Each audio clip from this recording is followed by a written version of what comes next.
ഇങ്ങനെ ഈ ഒരു പർട്ടിക്കുലർ സ്ട്രക്ചർ ഇവിടെ വെച്ച് നമ്മൾ കാണുമ്പോൾ സ്ട്രക്ചറിലേക്ക് മാർക്കറ്റ് സ്ട്രക്ചർ ഷിഫ്റ്റ് നടക്കുകയും പ്രൈസ് താഴേക്ക് ഇറങ്ങി വന്നുകൊണ്ടിരിക്കുമ്പോഴത്തേനും മൾട്ടിപ്പിൾ കൺഫർമേഷൻസ് നമുക്ക് ഇവിടെ കാണാൻ പറ്റുകയും one after another candlestick three candle form ചെയ്യുകയും അതിൻ്റെ ബോട്ടം പ്രൈസ് ട്രേഡ് ചെയ്തുകൊണ്ടിരിക്കുമ്പോഴും നമുക്കറിയാം we are not focusing on 3 candle setup അല്ലേ. നമ്മൾ ആ 3 ക്യാൻഡിൽ സെറ്റപ്പിനെ അല്ല ഫോക്കസ് ചെയ്യുന്നത്.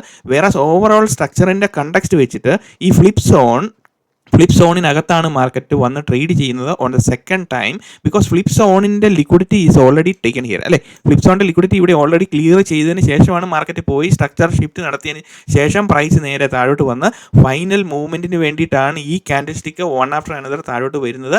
അപ്പം നമ്മൾ ഈ ഫ്ലിപ്പ് സോണിൻ്റെ എന്ത് ചെയ്യുന്നു, ഈ ഫ്ലിപ്പ് സോണിൻ്റെ ബോട്ടം പോർഷനിൽ നമ്മൾ എൻട്രിക്ക് വേണ്ടിയിട്ട് വെയിറ്റ് ചെയ്തുകൊണ്ടിരിക്കുമ്പോൾ this is a discounted area എന്ന് നമുക്ക് പറയാൻ പറ്റും with respect to the flip zone. You understood the price valuation വെച്ചിട്ടാണ് നമ്മളുടെ എല്ലാ കാര്യങ്ങളും ചെയ്യുന്നത്, മനസ്സിലായോ? അപ്പോൾ അങ്ങനെ പ്രൈസ് വാല്യുവേഷൻ ഇറ്റ്സ് അബൌട്ട് മണി.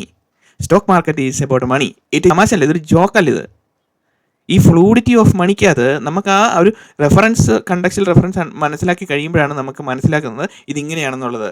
അല്ലാതെ നമ്മളിപ്പോൾ ഇവിടെ സാധാരണഗതിയിലുള്ള റിപ്പീറ്റഡ് ടെക്സ്റ്റ് ബുക്ക് സ്ട്രാറ്റജീസ് പറയുന്നത് ഇവിടെ വന്ന ഒരു ചെറിയൊരു ക്യാൻഡിൽ ഫോം ചെയ്തേക്കുന്നത്, ഈ ഒരു പർട്ടിക്കുലർ ക്യാൻഡിൽ ഫോം ചെയ്തിരിക്കുന്നു, അല്ലെങ്കിൽ ഇങ്ങനെ ഒരു ക്യാൻഡിൽ ഫോം ചെയ്തു, അതിൻ്റെ ബോഡി വളരെ ചെറുതാണ്, ഇതൊരു ചെറിയൊരു candle. So okay, this candle is an ഇൻഡിസിസീവ് candle. What nonsense are V talking about? There is no such thing called indecision in the market. Very smart people. So there is no indecision in the market. It's about playing with real money. Understood? Playing with real money you need common sense to understand what is the structure of market. That's what I'm explaining you from the beginning. Last